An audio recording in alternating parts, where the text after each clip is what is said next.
let me say good morning to the entire Trial and Grenada Carriacou, Petit Martinique. Welcome to another edition of To The Point. Today being Wednesday, the 19th day of October. And you know this date is certainly an historical date in the history of Grenada. And wish I could do a program separate on that today. Share my memories of stuff, but I'll leave that for next time.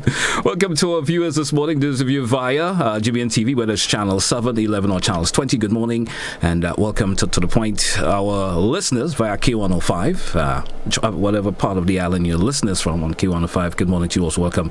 Our social media audience, good morning. Those of you via Facebook or YouTube channel, good morning. And if you just, of course, going into the Facebook channel, per se, you could actually share the live, and we certainly will appreciate that a whole lot. With me this morning, do have a guest in studio, and that's Mrs. Pierre, Calliste, and I want to say good morning to her. And she was with me this morning for a wee bit. And the month of October, before I actually introduce herself, let me just give a brief description of our conversation with the lead this morning. The month of October is a Child's Month, and there's been lots of activities pertaining to Child Month. Lots of activities taking place with the various schools. So some schools, so there's some children around today with their little placards. I'm assuming some schools may be having their marches and so forth taking place today. And with the theme this year, again, holding on to that theme, it's children's care and education matters. Let children grow and glow and flourish. Let me go over and say good morning to Mrs. Pierre, Calliste, and say good morning to her. Welcome to The Point this morning. How are you? Good morning. I'm okay, thanks. And nice to have you here. Nice to be here. All right. And Ms. Pierre, Calliste, and let me just give her she's actually the let me see if I can get that information pertaining to you this morning. She's actually part of the give a description of let me let you introduce yourself, say something about yourself instead of me saying it and next thing I'm not going to say it the right way, so let me let you give a proper description of yourself. Okay, so I work with the Ministry of Education. I am a literacy coordinator, working with the Early Learners Program at the Ministry of Education. So I work with K-3 teachers, providing support in the area of literacy, writing, reading, assessment, all of those areas that the children would need support in. So we support the teachers so they can support the students. All right, great. I've been having a brief view of your bio this morning, and I've seen that you have extensive experience. Yeah, you smile when I say that. I wonder why. Well, yes, I have done some studies in literacy. I have a bachelor's degree in literacy, a master's degree in literacy instruction, and I have also done some other certificate programs, things like learning disabilities, supporting children online, social and emotional learning. Quite a few courses I have, done as well in preparation for the role that I'm in. Well, congratulations. And continue to upgrade, so that we can face and meet the challenges that we have in the schools presently. It's a different era, and challenges do come around, and definitely. It's not as before. Folks no longer stay at one level. Everybody moves, so you have to constantly keep adjusting. Adjusting yourself. Yes, definitely. That's so great. Now we don't want Child Month, as I mentioned earlier in the introduction. Child Month, lots of activities have taken place. Tell us how things have been going thus far from the Ministry of Education standpoint. Right. So a lot of activities have been taking place. We have the children wearing their T-shirts. We have some matches. We have partnered with the Royal Grenada Police Force. I know they had something in Grenville quite recently. Yes, I did have a conversation with them pertaining to that. Right. Yes. So the students are visible on the streets with their T-shirts and, trying to get people aware of how they can support students rather than, abusing them. And so we want them to, as the motto says, the theme, I should say, let children grow, and flourish. Yes. I wonder if I'm taking it the wrong way. Yes, you are saying it the right way. And it's once again, it's care and education matters. Yes. Let children grow, glow, and flourish. That's right. And so one of our focus would be on literacy. And this year we want to zero in on writing. All right. So you might want to ask, why writing? So writing is one of the ways in which individuals express themselves. And so we want to make sure that the children, they're supported enough in that way so that they can express themselves, not only orally, right? But we want them to be able to express themselves in written form as well. Okay, so we want to make sure they're competent. We want to give some tips to the parents so that they can know how to support the children at home as well. Right. Let me ask you this, because the focus a lot is on literacy, and how extensive is this problem in Grenada, especially when it goes to writing? Are youngsters really into that much? Well, is it a problem trying to get the youngsters to write? Or is it the easy days as you just get on something and you talk? We see even social media these days that the option is there where it's easier for you to send a voice note right, rather than actually sending written messages. Right. So all of these things are posing challenges. So I think one of the problems with writing stems from the lack of reading. Yeah. Right. Because that's where you get your ideas from. You get your ideas from reading. When you read, you learn how text works, you understand the structure of text, and you get ideas for writing. But with the absence of reading, things have changed and students are more into their gadgets and so. And so limited reading is taking place at home.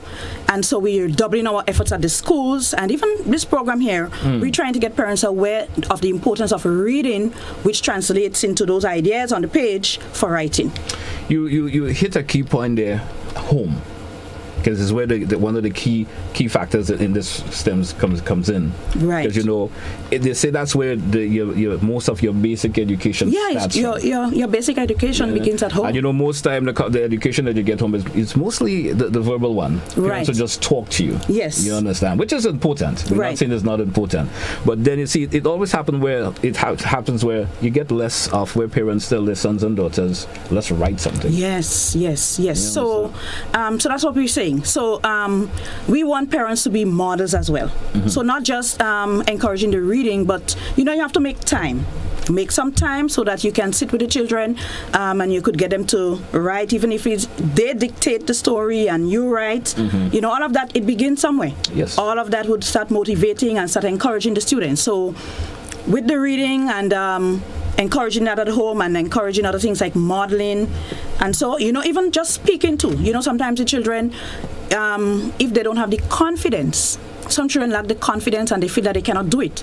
And that again could come from the home, because a lot of parents, they don't understand that they could build or break their students or their child.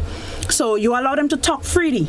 Yeah. Rather than trying to stifle them or trying to ask them to shut up all the time, they build confidence. So when it comes time to writing and speaking, whatever it takes, they would have that confidence. They would not feel that they're shy or anything. There are some children, they're brave and they're bold, and you can know what home they come from. Yeah. But there are those, again, who's shy and shut in, and you could know what kind of home they come from as well. So you need to expose them as much as you can, especially, as I said, I'm not going to stop talking about the reading, because I know the benefits of reading. So, like in the past, before we had things like the television and all of those gadgets, I remember spending time in my books. Yep. I would go to the library, get a novel, and so on. But children now, it's easier to just go to your gadget, play a game or so. And so all of that formal sort of structure in terms of the writing and so, that's missing. That's true. So a lot of these problems, a lot of the problems we see in the schools, it has to do with that shift in terms of what is happening now with reading and so on. I remember as a youngster also, in primary school, literature was a big part of these classes every day, where you would have to stand in front of the class and read to the teacher and all the other students, and if you're not that good, you feel bad. Right. You feel bad. I certainly remember that back then, where especially then when you moved to your secondary, and then English literature was a big part in terms of how you write. Not only the actual English class, but English literature. Definitely. Was also part where you had all these novels that you had to read and learn, and even when there is exam times, you have to an exam will come about a particular novel that you read. You understand? Right. I think has that diminished a wee bit? It's still there, because we have those wonderful literature books that the children still love. So we have things like the Cow Called Boy, a lot of those books, that the children love. But you see, when they enter, especially the secondary school, they enter now without that motivation, and so then you have to do more in terms of motivating them and getting them to read more. All right. So, but those books are still there. All right. Yes, all right. yeah, they're still there. Going back to the early, we want to focus a lot this morning on the early childhood for the youngsters, especially folks and children in the the primary level coming up. Because those, if they don't get that motivation from now, it's going to be hard going to the other levels. Yes. They tend to not want to pick up. Right. They tend to not want to pick up. What is the main focus from the ministry standpoint for the youngsters at that level? Right. So with the early childhood department, yes. So as I said, writing, as we're zeroing in on now, but a lot of the times in terms of play, you have them encouraging the play and the pretend play. All of those things would encourage literacy, encourage oral language development, in terms of cooperation and problem solving. So a lot of these things would translate into building a well-rounded student. Yes. All right. So there are a lot of different focus: reading, writing, and of course the pretend play and so on. All right. All right. These are some key areas that we want to focus on. All right. Let's take a short break within this segment. We're coming back with more chit-chat. We have Mrs. Pierre Calliste with us this morning from the Ministry of Education, and a lot of focus this morning. It's Child Month, and we're going to discuss a lot about that as we go through. Your phone calls will also be welcome. There's a question or two pertaining to Child Month, and even the literary topic that we're talking on this morning. If you want to chime in on that, your phone calls or messages will be welcome. We're coming right back after the break.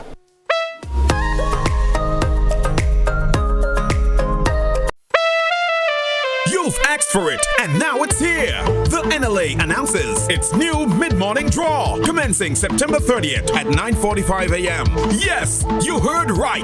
Draws for Pick 3, Cash 4, and Playway will now be conducted 3 times daily at 9:45 a.m., 12:45 p.m., and 7:45 p.m., Monday to Friday. The Saturday draws remains twice daily.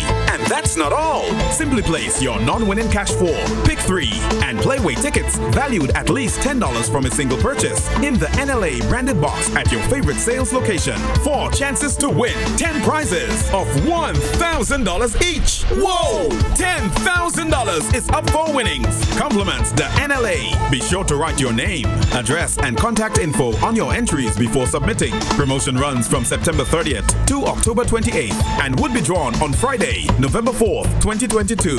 NLA, making your dreams a reality while supporting sports, culture, and nation building. Must be 18 or older to participate. Terms and conditions apply. See stores for details. Wednesday, 26 October, Hot 98 FM will be blazing the airwaves from downtown St. George's. Come join the fun, meet the Hot 98 team and some of our partners in front of the Esplanade Mall from 4 p.m. to 7 p.m. Great music, exciting deals, huge discounts, and enough giveaways from our partners and us. Stay tuned to Hot 98.5 FM. Like and follow our social media pages to find out more about Hot in the City. We will be coming to a city near you. Mark the date, Wednesday, October 26. Hot in the City. Hot in the City. This is why I'm hot. This is why I'm hot.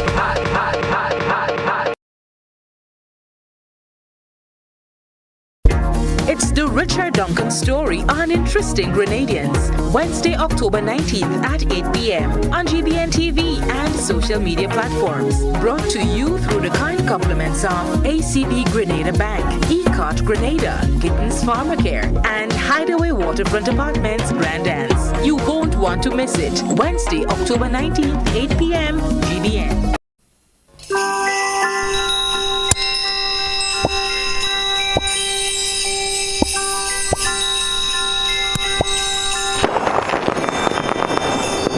Mingle and Jingle coming soon to all GBN platforms. Who does man of the party? Tell them it's 4-7 trade. Shout it, let them know where we represent 4-7 trade. Who's the body's passing? 4-7 trade. Them not crazy like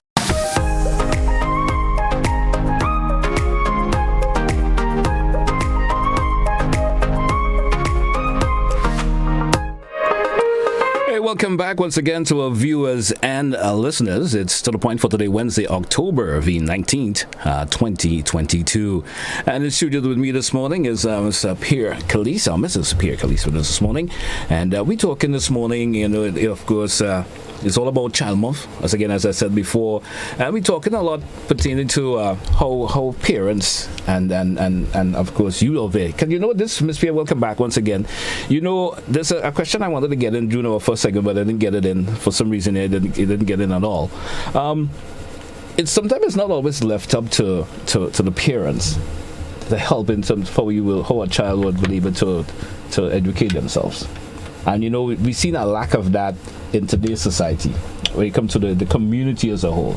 You know, before there used to be that outdoors activity where youngsters will go out and have these little play sessions, if I put it for a simple term of explaining it, and you will learn things about the everyday way of life. And we don't see that happening these days at all. But no, a lot of it is left up to the parents. And you know, to get to my question, what I want to ask is that how can we as parents help our children in terms of getting to that love of wanting to read? Okay, so modeling at home, maybe making some time. Yeah, making a special time. So I know that the children, sometimes parents don't have much time themselves because they're at work or so. But there should be some time allocated for academics. Yeah. All right, it cannot just be anything goes. So in some homes, we know that anything goes. The children are on their own, but we have to make time so that the children could sit. We could sit with them. You know, I remember even as a parent myself, when I came from work, even if I was tired, sometimes I would tell other parents, even if I'm resting, my eyes are closed, but I'm there, I'm listening, read over the homework for me, read this for me, I'm still listening. Yeah. Right? So we have to make the sacrifice, we have to make the time. Right? So we need to make time for the kids. We need to have some structured programs at home, set aside some time so that they can get their work done. All right? Even in terms of reading to them, all right? I know sometimes we don't have time again, but we have other facilities now, so there are a lot of stories online that you can have the children tune in. All of those would provide the ideas and so for writing.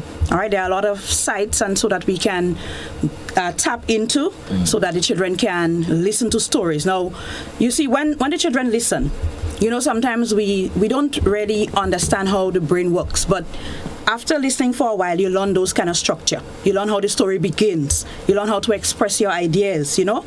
You learn things like the problem in the story. So listening to the stories or reading stories to the children, you show them how easy the ideas can come about. Now, maybe in the past, as you mentioned before, we might have had, you know, those grandparents and so who contributed a lot to those things by telling stories. A lot of those stories that were told, you know, and so the children would be able to use these stories as, you know, models in their own writing. You know, they would use those stories to create or recreate their own stories. But we hardly have those things nowadays, and a lot of single parents, we have maybe the nuclear parents family and so, where the grandparents and so on are not there in the home anymore to sort of fill in the gaps where the parents cannot really, you know, fill in themselves. Yes, so definitely making time, and you know, even if you cannot do it, but find some other support system that can provide that kind of a afternoon classes and right. so forth. So all of these things can assist as well. Let me ask you this. I mean, you being part of it, we see from time to time it becomes difficult, and some parents may not be able to handle it. You know, children get into that anxiety part of things, and you trying to read and explain to them, and inside of that they start crying and stuff like that. How could that be dealt with? Right. So I think sometimes the parents, they don't understand how children learn, and sometimes, you know, they might be a little too hard on them. For example, that's one of the points I wanted to mention. Spelling can be a big problem in writing, but a lot of parents, a lot of persons, they focus on spelling rather than getting the children to get the ideas on the page.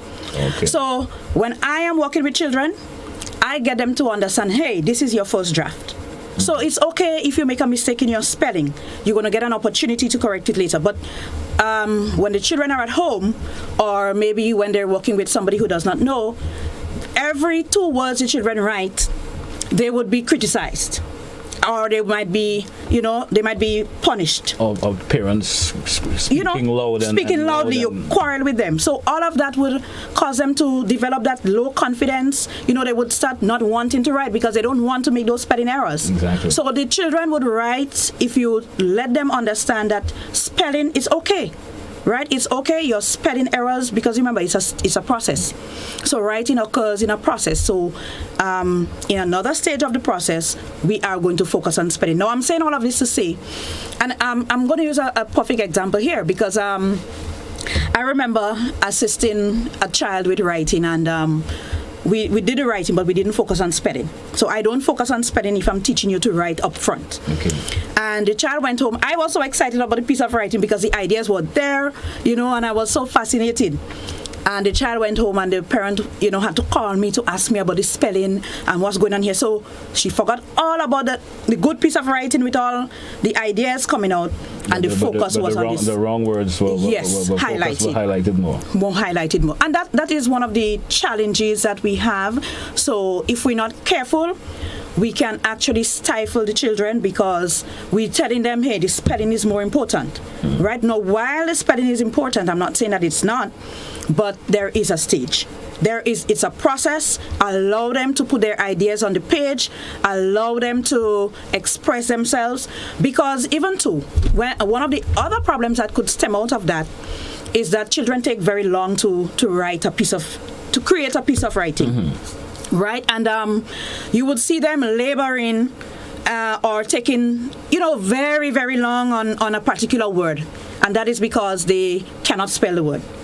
Right? So if they cannot spell the word, you see them taking more time because they're there trying to figure out how to spell that word. But if you encourage them to try to get the ideas down, yes, and later on we'll come back to get them the spelling to correct those spelling errors, then the confidence would develop, and then you get more ideas down because it's the ideas you want. You want the ideas, but and that's where the problem. That's where this question comes in. The trouble of formulating or organizing ideas per se. Right. That's where that comes in there now. Right. So way back into with the speaking and so allowing the children to express themselves, even through the reading.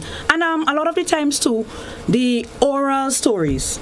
Right now, very early, sometimes in the early childhood department, there is what we call picture reading. Yeah. So there are no words on the page. Or we know that the children cannot read the words on the page. But we give them an opportunity to start creating stories just by looking at the pictures. Right? Mm-hmm. So they start formulating those ideas in their heads, and so later on, that will translate into the words. Right? So everything happens in a stage. So you give them ample opportunities to do those oral stories, create those oral stories early up, and later on now you start showing them, okay, so these ideas you can put those ideas down. From the picture now, can we go to words? Yes, from the pictures you start going to words. And they formulate what or organize whatever way they think or what they see into words, and then after that, now we come into the writing part of it. Right. And then we think about correcting if there's any spelling. Correcting the spelling errors. And you mentioned organizing ideas, and I think that has been a challenge too for some time. So recently I've been encouraging teachers to try to give the children a format. Right? And I have seen that working a lot. So the children some ideas about the format, but that you probably asked the teachers to. Say that again? Could you give us some ideas about the format? Yeah. So the format is actually like a template. So the template, you says what happens in the beginning, you say what happens in the middle and in the end. So the children actually organizing the ideas in a sequential form. Yeah. So you give them a template. You tell them what's going to go in your introductory paragraph, what's going to go in your ending, what's going to go in the middle. And when they have these things, it makes it easier for them rather than you just tell them to write. Because now it becomes difficult, to decide what ideas you should put, what is the sequence of those ideas, right? So using a nice little template. So let's suppose you present a picture, and the picture has maybe it shows a day on the beach, right? You can use that picture. So what is the first thing you might want to talk about in that picture? All right. So let's start with the water. Right. Or yeah, you could start with the water. Or the sand. Or the sand. You could. Right. And so I get them to talk about it as well. So you talk about, because writing really comes from your thoughts. So what are the things that you do when you get to the beach? Yeah. All right. Maybe the first thing you do, you probably might want to unpack your stuff. You gather your playthings. You change into your swimwear. So it's actually a sequence. Yeah. So you get them to talk that out, and then you as a parent or the teacher, you can be writing that as they dictate to you, and so they understand now that there is a sequence. All right, the story happens in a sequence. And you come in any way they feel. You can say, when you get to the beach, the first thing you felt was the sand between your toes. Yes, definitely. You understand? Definitely. Or when you got to the beach, the first thing you saw was the water. The water, crystal clear water. Yes. And that is all a start of where you go in terms of the same sequence that you speak of. Right. So you start from one stage and you go to another. Right, yes. So rather than just having them write random sentences, you try to get them to do things in a sequence. All right, so that sequence would help. And as I mentioned, it's like your writing is basically, from your experience. Yeah. So whatever you're experiencing, you can use a step-by-step format or the sequence of your thoughts or the activities that you would do, and that would translate into your and after that student has mastered that part of organizing the ideas as we talk about, then we go into the spelling issue now. Right. So we have, before the spelling though, we have revising. So revising is a stage where you make it better. Okay. So even after the children have written down their ideas, and maybe you see ways in which the children can improve, so the revising now, you might want to change the position of an idea. So for example, as you were mentioning, they might have started with something else, and you want them, or they want to start with the water instead, what they saw when they got there. You have a chance now to change around those ideas to make it better. You also have a chance to take out any ideas that you didn't want. Yeah. Right? So it's not a final product. The first piece is not the final piece. All right. So the children should not be penalized, or they should not be spoken down to. They should not be criticized. You let the writing flow. Yeah. Then the stage will come when you can revise. That means making it better. And then you have the editing stage, where you look at all of the punctuation errors and the spelling errors. And notice where it comes. It comes way after. I mean, that's the final thing. Right. The final thing. Before the spelling issue is always the final right. one. Before you publish your writing. So you get them to revise, then they edit, and then it's time for publishing. Interesting. Yeah. Now, tell us, let's say what are the overemphasis that is put into spelling a lot. We know sometimes a lot of overemphasis. You did mention a while ago that a parent will say, well, they forgo the whole ideas that was put into the writing. Right, yeah. And you saying, you were so happy to see the way that youngster could have formulated and put their ideas into words. We know the spelling was not perfect, but I saw the story. But you saw the story. You saw what they led to. And you as an individual, you understand what they were wanted to spell. Yes. But maybe they put an A before an I or something on I before an S or whatever. You understand? No, but the overemphasis of it could always be a problem for youngsters. It could always degrade their whole self-esteem. Yes. You understand? Yeah. So so just let them write. Allow the children the freedom to write. I mean, if they ask you to spell a word, you could go ahead and spell it, but you should not be coming over their heads every minute and you can't spell this word, this simple word you can't spell. You learn that in kindergarten, even a kindergarten child, these kinds of things. All of that is just going to create a set of anxiety, and then it's just the motivation from there. So we're not saying that it's not important, but don't overemphasize. Now, one of the things I've been doing also, I know that every child has their device right now, so I encourage them to use their device for spelling. Yeah. So you could just go to Google Speak, you click on that mic, and you say the word you want to spell. Right, so that's an easy way to help them with their editing.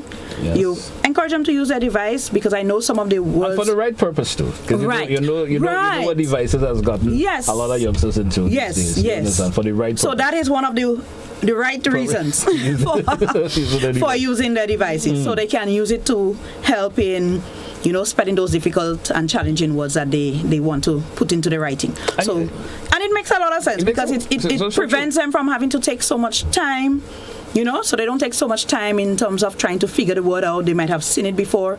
They may not have remembered what it looks like, but using the device. Because today's children, not all of them picks up as fast as others. Right. There are youngsters who may be able to just watch a word, and with the different phonics and stuff that's available. Right. They may learn to pick up that word just by watching it and figuring out the songs of it. Definitely. Be able to spell it properly. Right. Because I could give an example. I have a son who is 4 years old who uses bigger words than I do. Awesome. He uses actually bigger words than I do. Right. So that might wonder me pick it up, but then I understand by looking at the devices that he plays with, and I realize where his interest is in terms of what he looks at. Oh. So some of you leave him because you realize whatever he looks at seems to always be something that he learns something from. So and I have never taught him that. He just always seems to go on things where he listens to other people speak, right, and some to pick up from that, right, and then uses those huge words, right. You understand? Yes. And sometimes, to be correct about it, he uses them in proper context, right. You understand? Right. So sometimes the use of the device can be helpful once it's used for the right purpose. Definitely, and used for the right purpose. I don't think anybody would say that it's not a useful tool right now. It's just that I believe the children need to be monitored. Agree. And then there should be some time. There should be some cutoff time. So it should not be an endless. They should not have endless opportunities to just do their own stuff. There must be some structure so that you allow for other academic activities to take place. All right. So interesting. We're going to take a couple of phone calls, 435. I think we do have one caller. We drew for a break, but we're going to take this caller and see what this caller has to offer in terms of the conversation that we're having this morning. Good morning to you, caller. Welcome. Good morning, caller. Caller, good morning. Good morning. Good morning. How are you? Okay, is this GBN? Yes, it is. Yes. Caller seems to be listening a separate device while talking to us, so she's probably hearing the delay. Let's take that break, and when we come back, we will entertain your phone calls. Stay with us here on To The Point for today, Wednesday, the 19th of October. We're coming right back.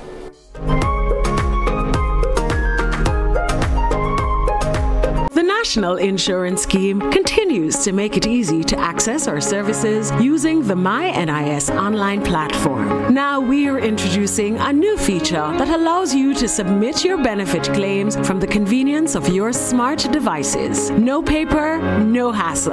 All you have to do is log in to my.nisgrenada.org.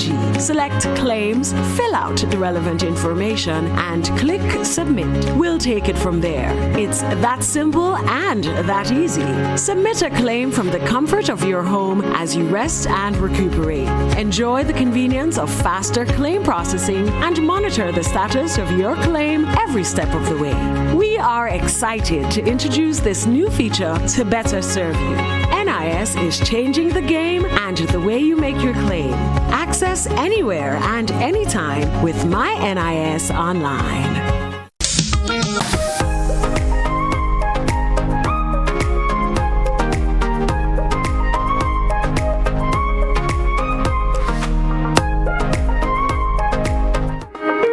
Welcome back to our listeners and viewers this morning. Do remember, callers, when you want to call in, please listen to us via the telephone.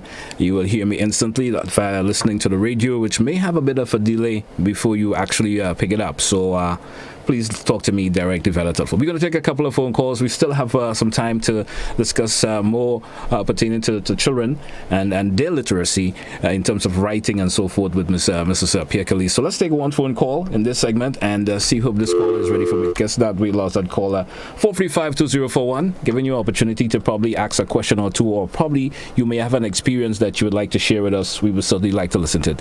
Good morning to you, caller. Welcome. Hello, good morning. Good morning. Good morning. I am so happy to hear that you all have a program like this, because children are now into the whole gadget phase and they don't like to read. And it's so encouraging to hear you have a program encouraging reading, because I have a daycare. And when the children come after school, we encourage the same thing, to get them into reading books, expressing themselves. When they're on holidays, we do the same. We go on walk, and I let them tell me what they see, what is it that they're appreciating about the atmosphere that they're in.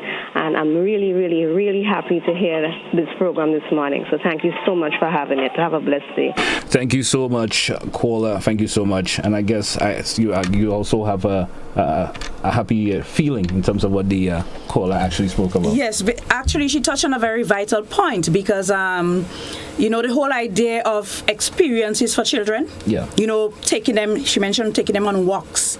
Now, one of the problems or one of the challenges children can have in terms of writing is a lack of ideas. Yeah.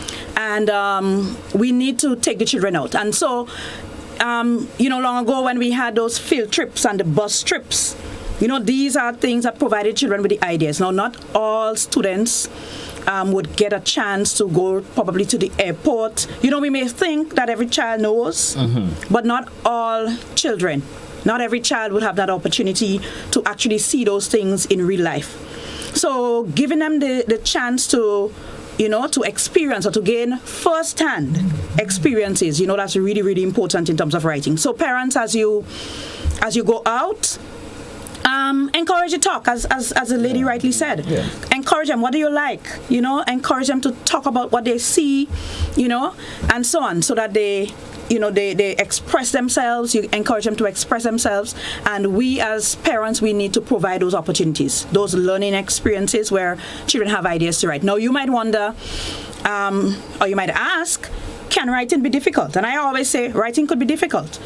Sometimes we give children certain topics, and if you don't have the background information, you can't even imagine. Yeah. Because while we have creative writing, you still need to have a certain level of background information. You still need to have those information in your head in order to be able to come up with your ideas. You would say a trail of thought should come. Yeah. So if you don't have your blank when it comes to certain topics, then writing would become difficult. Okay. So it's really important to take the children on those little trips, during the holiday season, whether you may not be able to go to St. George's or, and don't think that all of the experiences need to be out of your village. There are opportunities in the river. Yep. There are opportunities in the garden. There are opportunities, right around you. But you don't want to just confine the children to just being home. And as we earlier mentioned with the gadgets, and so we want to expose them, take them out, talk to them. A lot of the children in the countryside, when they write about things like kite flying. Mm-hmm. These are the ideas that they have. They write about going to the river. I remember I had a student, and he was pretty weak in his literacy, but I was so impressed because he wrote, his spelling was not intact, but he wrote a story about, I can't remember, something about cricket. I don't remember the topic exactly, but it had to do with cricket. And because he was a cricketer, now his vocabulary was so rich. Yeah. When I read his story, and he said the bowler came in and he delivered the ball. I mean, I was so impressed because he was using context, the words in context, and they were specific to what he was talking about, right? So we just need to give the children a chance to experience things, right? So even things like the marbles and so on that's gone out, all of those games, these things provided experiences. So we need to get back to that time where the children are, there's a whole lot of information flooding them. And those experiences we want to make sure that they have rich experiences that they could write about. Because one thing that we haven't even mentioned, television and stuff has taken over where parents would have fit in before and speaking to their children. Right. Parents now use that as a diversion to get children off their back. If we can say it for something, get them off their back when they want to do their other things at home. Definitely. Parents may need to wash or do some house cleaning, and they say, go look at the TV, and then it also goes back to what you encourage them to look at. Right. Yes. So we have to be careful. Now, although on the flip side of that, while we may look at the television as probably a negative tool in terms of what the children are exposed to, it could also be beneficial. So again, with everything, there needs to be moderation. We need to have some sort of structure. I recently had an experience where we normally mark the MCTs, and so that's one of the national exams. And I saw a story that I was able to relate to the story because the child was exposed to a certain program. Yeah. And her story was just based on that program. All right. But she had changed the names of the characters and so on. But you could have seen, her language and the way, she wrote. you saw how exposed she was. Because she spent extensive time. She spent extensive time, looking at that program. So she understood how the story should flow. She understood the beginning. She understood the problem. And, so some children, they're smart. Yep. And they're able to, even if they're looking at the television, they can use it, to help them in their schoolwork and so. But there are others who just absorb whatever is there, and so sometimes it doesn't really benefit them that much. So we have to do everything that we do in moderation. All of those things, they have their benefits, but we still have to be aware of the negative effects that they can have on them. For example, your eyes and all of these things, sitting too long. The children you don't want to have them inside sitting. You want to have them outside running and making sure they're not overweight and obese and all of these things. So everything must be done. That's where the extracurricular activities come in. Right. All of those things come with. It must be done in moderation.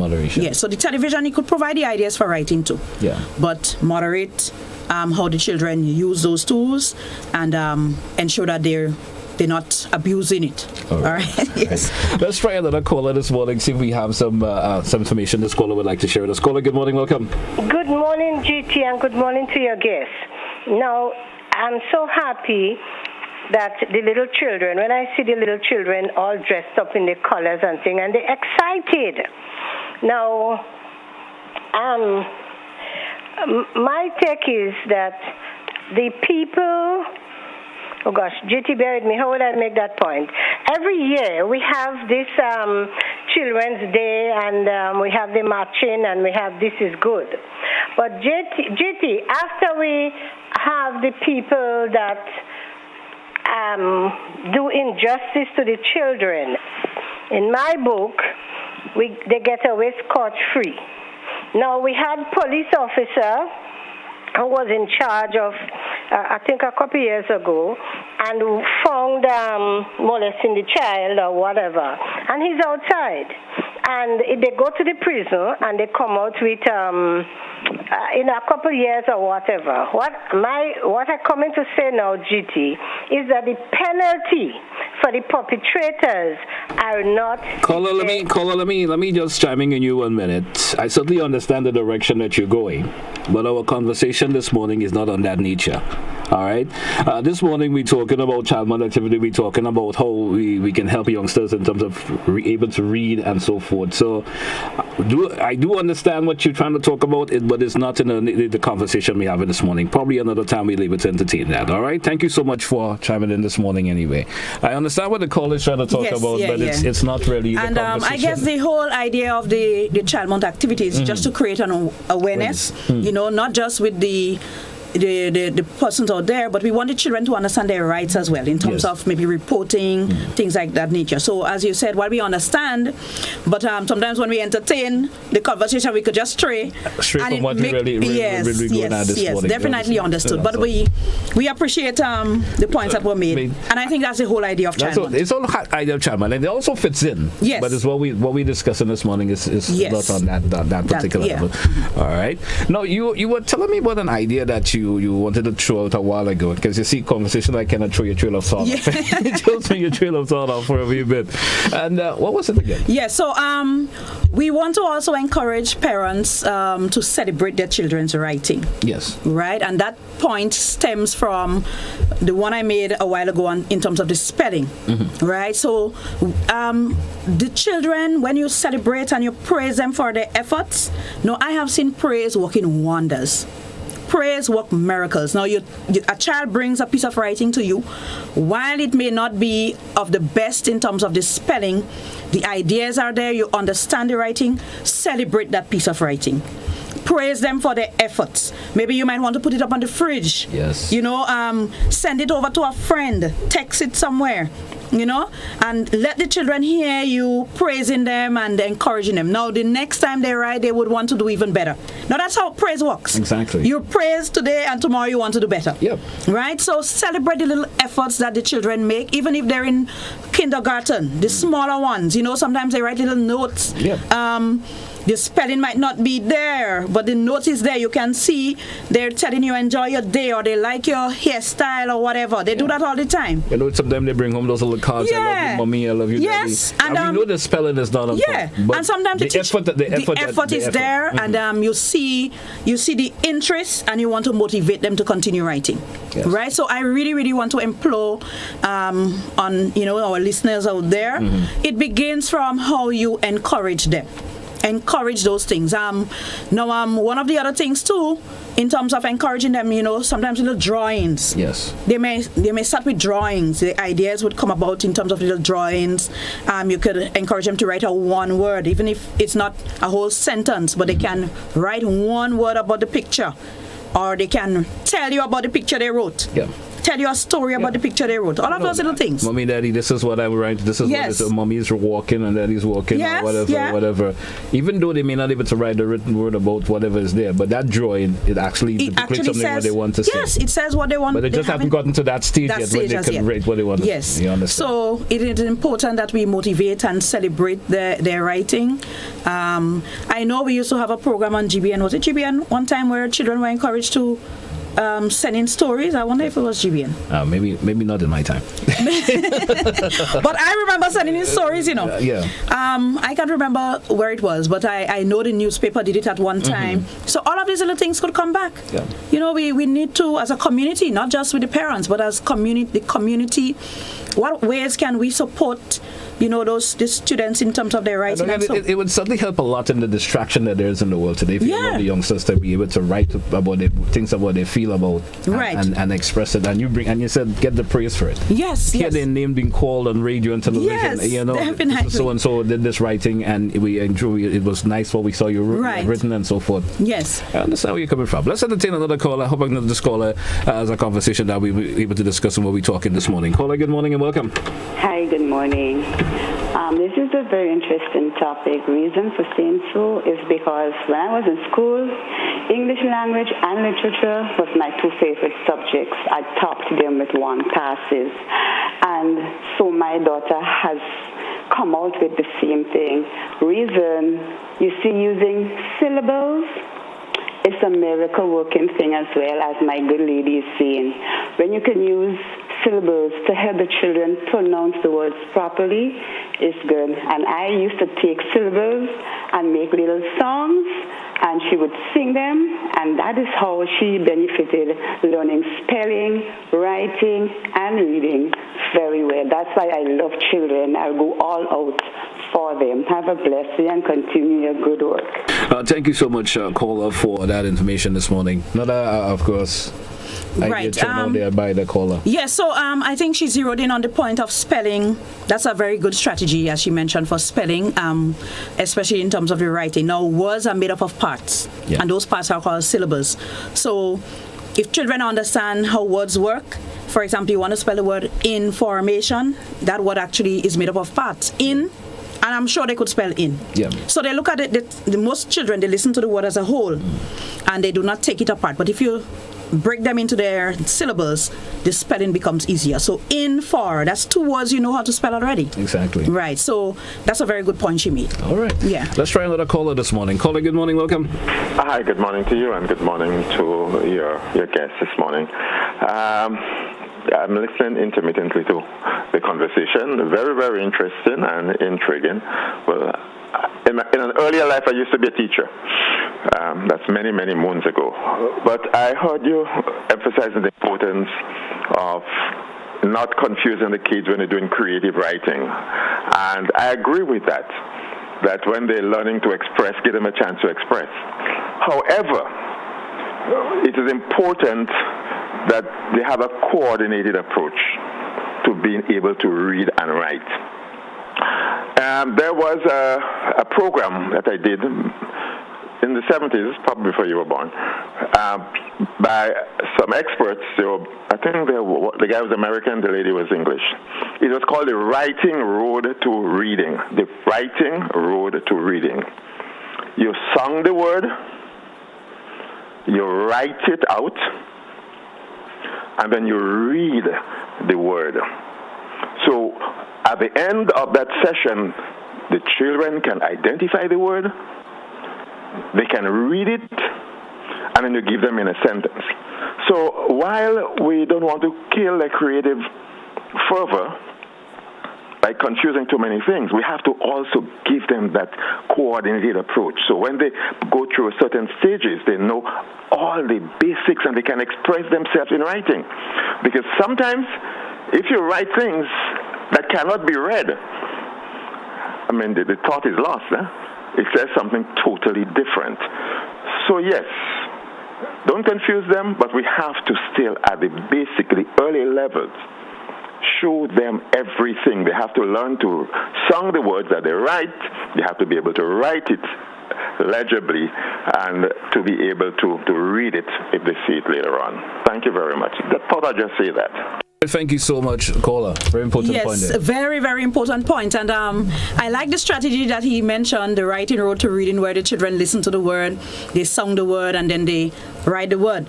Now, I have adopted a similar strategy. Now, he mentioned the point of why we don't want to confuse them, but we still have to give them that structure. So, yes, I agree. Now, there are spelling sessions that are separate from the writing session. Okay. So the whole point here is that you should not turn your writing session into a spelling session.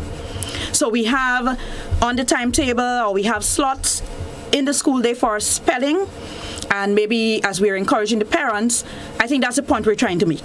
If it's a writing session, allow the ideas to go down on the page. Allow the ideas to go down on the page. Don't try to, because the ideas would stop flow, and the emphasis now would become on the spelling. Yes. Right? So, as I mentioned more than once, while the spelling is important, but we want the ideas on the page, there would be an opportunity to come back to work on your spelling errors. Now, we're not saying that you're going to just be careless and spell, right? Because I tell children, if you know how to spell a word, you just go ahead and spell it. But there might be one or two challenging words.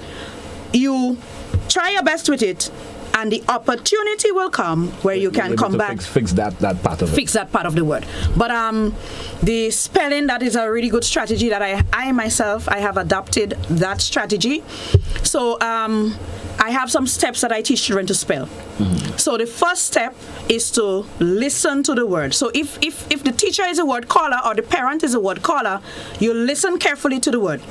If you are writing and nobody's calling the word to you, say the word to yourself and listen to it. That's the first step. So you listen carefully to the word. The second step is to identify the number of parts or the number of syllables in the word. So if you say the word, let me get organization.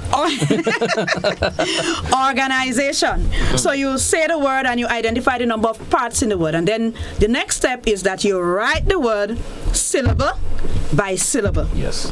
When you finish writing the word, you revise the word. So I'm not sure if that's the part about reading the word. You read the word to make sure you have what you wanted to say. Yeah. Because sometimes you would write and when you go back, you would realize you left out something. Mm-hmm. So these are the steps that I use. So listen to the word, say the word to yourself, identify the number of syllables, write the word syllable by syllable, revise the word. So I have adopted this 5-step strategy to getting the children to spell. Okay. Right? So that's a separate session. But personally, I don't get into spelling in the writing session. Okay. And I am not encouraging persons to overemphasize spelling in the writing session. That will come. No. All right? Give them a chance to get the ideas down. All right? One of the things I wanted to mention, I'm not sure if we have time. Well, we only have a few more minutes, but get it in. Right.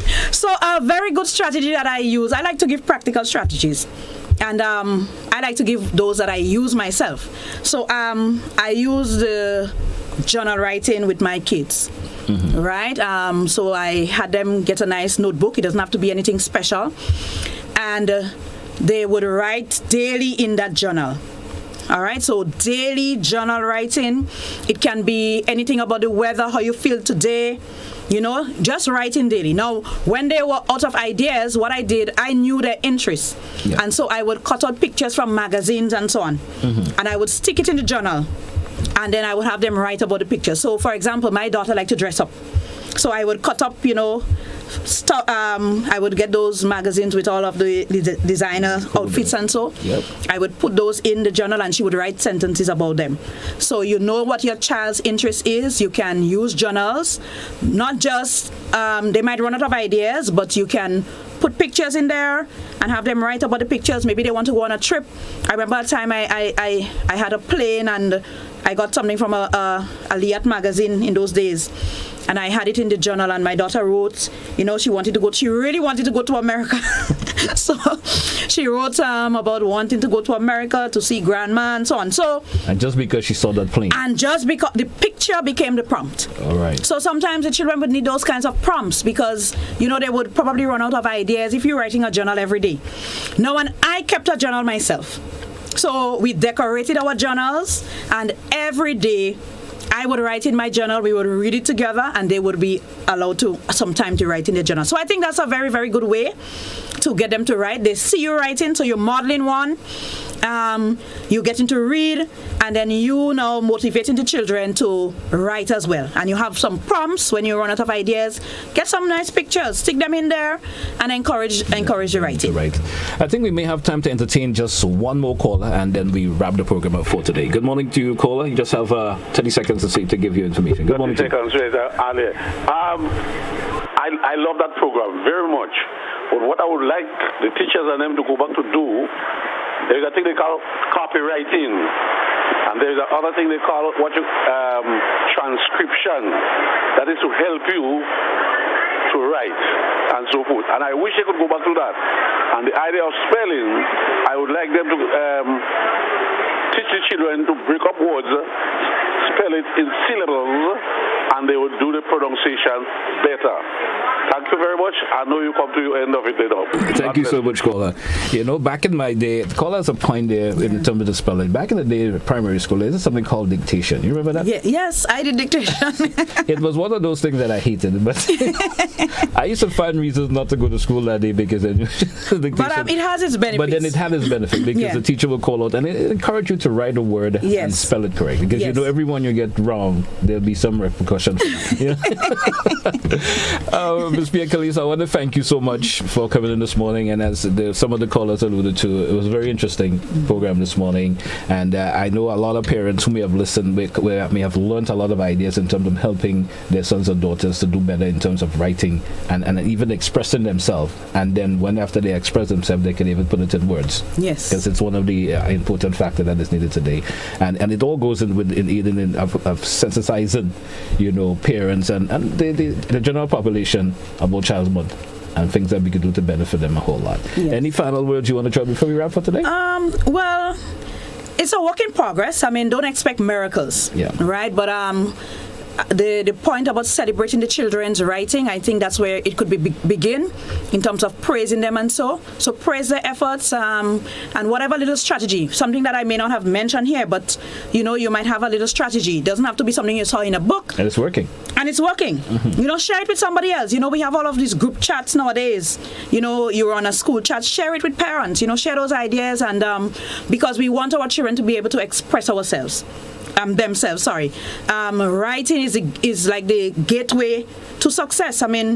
Yes, we want them to be able to express themselves orally, but success right now, these days, it depends on your level of your writing, your ability to write.